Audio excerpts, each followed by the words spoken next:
जो कि कांग्रेस नेता हैं। सर, सबसे पहले बहुत बहुत स्वागत है आपका खबर भारत 360 में। तो तकनीकी खराबी की वजह से हमारा संपर्क टूट गया है। हमारी जो टीम है वो लगातार प्रयत्न कर रही है संपर्क करने का। बात हम छत्तीसगढ़ की कर रहे थे, जहां पर फिलहाल छत्तीसगढ़ में कांग्रेस के पास 71, भाजपा के पास 13, बसपा के पास 2 और अजित जोगी की पार्टी के 3 विधायक हैं। एक सीट खाली है। राज्य के मुख्यमंत्री भूपेश बघेल हैं। 2018 में तेलंगाना विधानसभा चुनाव में बीजेपी को मिली थी सिर्फ 1 सीट। तेलंगाना में 2018 में हुए विधानसभा चुनाव में बीजेपी को सिर्फ 1 सीट मिली थी। मौजूदा मुख्यमंत्री के चंद्रशेखर राव की पार्टी टीआरएस को पार्टी का नाम तेलंगाना राष्ट्र समिति से बदलकर भारत राष्ट्र समिति करना पड़ा था, जो सबसे ज्यादा 88 सीट मिली थी। वहीं कांग्रेस के खाते में 19 सीट आई। मौजूदा स्थिति की बात कर लेते हैं तो सत्ताधारी पार्टी के पास इस वक्त 119 विधानसभा सीटों में से 101 विधायक हैं। असदुद्दीन ओवैसी की पार्टी एआईएमआईएम के पास 7 विधायक है, जबकि कांग्रेस के पास 5, भाजपा के पास 3। हमारे साथ ज्यादा जानकारी के लिए कुंदन पंजाबी जी जुड़ गए हैं, जो कि कांग्रेस के वरिष्ठ नेता हैं। सर, सबसे पहले बहुत बहुत स्वागत है आपका खबर भारत 360 में। जी नमस्कार। सर, आज जैसा कि हम सभी जानते हैं, चुनाव का जो शंखनाद है वो हो चुका है और 3 दिसंबर ये वो तारीख है जहां पर हम सभी को पता चलेगा कि आखिर किसका राज तिलक होगा। जी जी निश्चित। बात की हमने, अगर हम देखा जाए मध्य प्रदेश की, अगर हम फोकस करके मध्य प्रदेश की यहाँ पर बात करते हैं तो मध्य प्रदेश में हमेशा ही तीसरे दल के लिए जगह रहती है, लेकिन मेन मुकाबला जो हमेशा से हमने देखा है कांग्रेस और बीजेपी का ही रहता है। इस बार भी कुछ ऐसा ही नजर आने वाला है। पिछली बार हमने देखा था कि कांग्रेस की सरकार बनी थी। ये अलग बात है कि बाद में जो है सत्ता पलट हो गई थी। जी देखिए, निश्चित रूप से 2023 जो है मध्य प्रदेश में चुनावी वर्ष है और साथ में 4 राज्यों के अंदर और चुनाव होने जा रहे हैं। आज अगर हम मध्य प्रदेश के परिप्रेक्ष्य में बात करते हैं तो मध्य प्रदेश जो है 2 दलीय व्यवस्थाओं पे आधारित चुनाव होते रहे हैं यहाँ पे।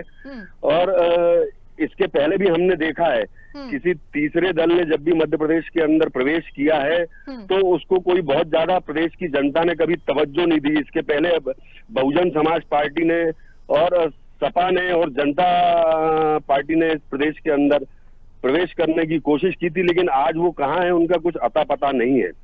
तो मध्य प्रदेश की जनता जो है 2 दलीय व्यवस्था के ऊपर चुनाव करती है और आगे भी इस 2023 के चुनाव में भी ऐसा ही आपको नजारा नजर आएगा, जिसके अंदर 2 दल कांग्रेस और भारतीय जनता पार्टी पार्टिसिपेट करेंगे और उनके ऊपर ही इस प्रदेश की जनता विश्वास करती है। लेकिन अब परिदृश्य बदल चुका है। पिछले 19 साल से इस प्रदेश के अंदर भारतीय जनता पार्टी की सरकार है और उसका कुशासन है। इस कुशासन को मध्य प्रदेश की जनता अब बदलना चाहती है। पूरी तरीके से सिनेरियो आपके सामने आ चुका है, सर्वे आपके सामने आ चुके हैं। भारतीय जनता पार्टी ने अपने दल के साथ साथ इनके संघ ने, अनुषांगिक संगठनों ने और मीडिया के बहुत सारे चैनलों ने भी जो सर्वे कराए हैं उसके अंदर भारतीय जनता पार्टी जो है बहुत बुरी तरीके से मध्य प्रदेश के अंदर पिछड़ती हुई नजर आ रही है। और इस प्रदेश की जनता जो है माननीय कमलनाथ जी के जो 15 साल का नेतृत्व था, जो उन्होंने देखा और माननीय कमलनाथ जी ने जो वचन दिए थे उन वचनों के ऊपर चलते हुए 100 रुपए 100 यूनिट बिजली देने का काम किया था, 27 लाख किसानों का कर्जा माफ किया था, 1000 गौशालाएं बनाने का काम किया था माननीय कमलनाथ जी ने, माफिया पे लगाम लगाई थी, शुद्ध का युद्ध चलाया था और भी कई जो वचन थे उनकी तरफ अग्रसर थे। लेकिन दुर्भाग्यवश भारतीय जनता पार्टी ने 35-35 करोड़ में विधायकों को खरीद कर यहाँ पे सरकार को चलती हुई सरकार को, लोकप्रिय सरकार को, जनादेश को गिराने का पाप किया था। और ऐसा ही पाप भारतीय जनता पार्टी ने कर्नाटका के अंदर भी किया था। कर्नाटका की जनता ने इन्हें मुंह सुंघा दिया, जमीन सुंघा दी। अब मध्य प्रदेश की जनता इंतजार कर रही थी। आज तारीखें घोषित हो चुकी हैं। 3 दिसंबर को निश्चित रूप से जब नतीजे आएंगे तो मध्य प्रदेश के अंदर माननीय कमलनाथ जी के नेतृत्व में कांग्रेस की सरकार होगी और विजय पताका कांग्रेस फहराने जा रही है। बिल्कुल। सर, आपने यहाँ पर शुद्ध के लिए युद्ध किया, तो मुझे एक बात यहाँ पर याद आ गई, जिक्र करना जरूरी हो जाता है, क्योंकि जिस तरीके से हमने देखा था शुद्ध के लिए युद्ध जरूर किया गया था मध्य प्रदेश में, और कई तरह के आयोजन भी किए गए थे, तमाम आंदोलन चलाए गए थे शुद्ध के लिए युद्ध में, लेकिन हमने देखा था कि सिर्फ कुछ ही जगहों पर जो है छापेमारी और कार्रवाई की गई थी। ऐसा क्यों किया गया था? और कुछ नेताओं के भी नाम सामने आए थे कांग्रेस से ही, उसमें क्या वजह थी? शुद्ध के लिए युद्ध सही नहीं हो पाया था? देखिए, शुद्ध का युद्ध निश्चित रूप से द्रुत गति के साथ अपने कदम बढ़ा रहा था और उसको सफलताएं भी मिल रही थी और कई जगह छापे होने लगे थे। इसके वजह से ही प्रदेश के लोगों को खाने पीने का सामान, खान पान शुद्ध रूप से मिलने लगा था। जो पनीर, नकली मावा और दूसरी मिलावट की चीजें, जो जिस प्रकार की खाद्य पदार्थों की चीजें होती थी, वो शुद्ध रूप से मिलने लगी थी प्रदेश के अंदर। और जो हर छोटा दुकानदार भी ये सब चीजें जो रखने लगा था, उनने रखना बंद करके शुद्ध अगर होता था तो ही उसको रखा जाता था। ये इस प्रदेश की जनता ने देखा, एक अच्छा कार्य था लोगों की सेहत के साथ में। जिस प्रकार से इस प्रदेश के अंदर लगातार खिलवाड़ किया जा रहा है, तो ये युद्ध जो लड़ा था माननीय कमलनाथ जी की अपनी एक सोच के तहत था और वचन था ये हमारा कि शुद्ध का युद्ध लड़ा जाएगा और शुद्ध का युद्ध आगे भी फिर शुरू करेंगे हम। माननीय कमलनाथ जी की सरकार बनेगी, फिर मतलब जो है शुद्ध का युद्ध सामने आएगा और जो भी ये गलत कार्य करते हैं उन लोगों को जेल के शिक्षों के पीछे जरूर पहुंचाया जाएगा। ठीक है। बीजेपी की तरफ से तमाम तरह के आरोप जो है वो कांग्रेस पर लगाए गए थे कि तमाम जो जनहितैषी योजना थी वो कांग्रेस सरकार ने बंद करवा दी थी। इसको लेकर क्या कहेंगे? संबल योजना को लेकर आप क्या कहना चाहेंगे? देखिए, भारतीय जनता पार्टी का काम है आरोप लगाना। सरकार भी उनकी है, उसके बाद भी आरोप वो लोग लगाते हैं। लेकिन भारतीय जनता पार्टी आज इस प्रदेश के अंदर डरी हुई है, घबराई हुई है, बौखलाई हुई है। और ये बौखलाहट, घबराहट योजना क्यों बंद करी गई थी? जब जनहितैषी योजनाएं थी तो फिर बंद क्यों करनी पड़ी? देखिए, वो योजना किसी भी प्रकार से बंद नहीं की गई थी। उस योजना के अंदर जो गलत हितग्राहियों को जो लाभ पहुंचाया जा रहा था, जो तेरा मेरा और जो चीन के जो रेवड़ियां बांटी जा रही थी, जो अपने लोगों को लाभ पहुंचाने की कोशिश की जा रही थी, उसे उसके ऊपर जो है रोक लगाई गई थी और उसका नाम बदलकर उस योजना को जारी रखा गया था। लेकिन दुर्भाग्यवश आपने जो कहा, भारतीय जनता पार्टी के सरकार में आते ही कमलनाथ जी की योजनाएं और जो उनके वचन थे उनके उलट काम करना शुरू कर दिया।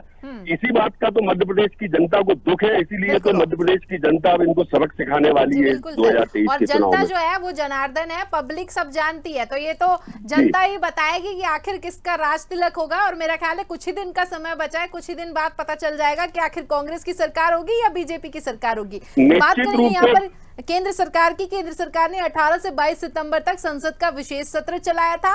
वन नेशन वन इलेक्शन की बात की गई थी, तो क्या कहेंगे आप? वन नेशन और वन इलेक्शन को लेकर आपकी क्या भूमिका है? आपको क्या लगता है, आपकी क्या प्रतिक्रिया है इसको लेकर? देखिए, इस देश के अंदर और इस प्रदेश के अंदर भारतीय जनता पार्टी सदैव जो मुख्य मुद्दे होते हैं ना जनता के, उनसे ध्यान बटाने के लिए इस प्रकार की सुगुफेबाजी और करने की कोशिश करती है। आज क्या हुआ वन नेशन वन इलेक्शन का और इंडिया और भारत की जो बात की गई थी, ये सिर्फ मुद्दों से आज इस प्रदेश के अंदर और देश के अंदर बेरोजगारी, महंगाई और भ्रष्टाचार सबसे बड़ा मुद्दा है। और यही इन्हीं मुद्दों पर हम आगे बढ़ते हुए भारतीय जनता पार्टी को आईना दिखाने की कोशिश करेंगे। आज प्रदेश के अंदर सर्वाधिक बेरोजगार मध्य प्रदेश के अंदर है, बेरोजगारी दर सबसे ज्यादा है प्रदेश के अंदर। महंगाई की अगर हम बात करें तो महंगाई आसमान छू रही है। आज हम पेट्रोल, डीजल, गैस के दामों की बात करते हैं, दालों की बात करते हैं, मसालों की बात करते हैं। हर रोजमर्रा के काम आने वाली ऐसी कौन सी चीज है जिसको आज जो है महंगाई के लिए जाना नहीं जा रहा। हम अगर सुबह उठते ही एक अगर माचिस भी खरीदते हैं ना, तो उसको भी जीएसटी के दायरे में ला दिया गया है। खान पान तो आप हर प्रकार के खाने पीने के सामानों पे जीएसटी लगा दिया गया है। अंग्रेजों ने भी इतने कर नहीं लगाए थे जो भारतीय जनता पार्टी के शासन में खाने पीने के वस्तुओं पे कर लगा दिया गया है। और बड़े दुख की बात है कि कल ही घोषणा की है, गंगा जल के ऊपर भी भारतीय जनता पार्टी की सरकार ने 18% जीएसटी लगाने का पाप कर दिया है। चलिए, तो सर इस पर तो जनता ही बताएगी, जनता ही इसका जो है सीधा सा जवाब देगी कि किसकी सरकार बनेगी किसकी नहीं, और कौन सही है और कौन गलत है, इसका जवाब तो जनता ही देगी। लेकिन आपने हमारे लिए समय निकाला, इस पूरी चर्चा में हमें वक्त दिया, इसके लिए बहुत बहुत धन्यवाद। तो हमारे साथ कुंदन जी जुड़े हुए थे, जिन्होंने बताया कि किस तरीके से जो है सियासी कार्यक्रम और चक्र चल रहा है।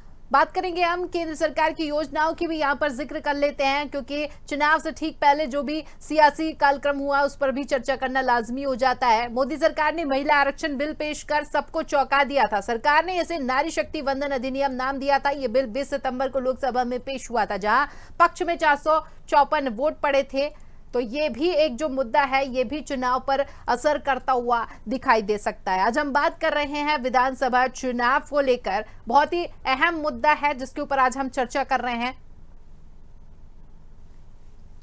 तो आपको बता दें कि 5 राज्यों में चुनाव होने वाले हैं, जिसका रिजल्ट जब आएगा तो ये भी देखना बड़ा ही दिलचस्प होगा, क्योंकि छत्तीसगढ़ और मिजोरम में महिला वोटर्स की संख्या पुरुषों के मुकाबले ज्यादा है। इंडिया गठबंधन बनने के बावजूद 3 राज्यों में कांग्रेस वर्सेस आप का जो नजारा है वो देखने को मिलेगा। राजस्थान, मध्य प्रदेश और छत्तीसगढ़ में कांग्रेस के खिलाफ आप चुनाव लड़ रही है। बीजेपी के खिलाफ तैयार हुए विपक्षी गठबंधन इंडिया में कांग्रेस और आप दोनों शामिल हैं, मगर विधानसभा चुनाव में दोनों एक दूसरे के खिलाफ लड़ रही है। 2018 में आम आदमी पार्टी छत्तीसगढ़ में 85 सीटों पर चुनाव लड़ी थी, जिसमें उसे 0.85% वोट मिले थे।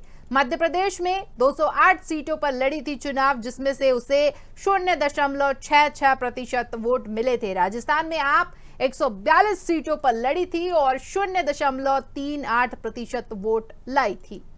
तेलंगाना में पार्टी 41 सीटों पर चुनाव लड़कर मात्र 0.06% वोट ही ला पाई थी। पिछले चुनाव का वोट प्रतिशत देखें तो कांग्रेस को इससे कोई नुकसान होता नहीं दिख रहा।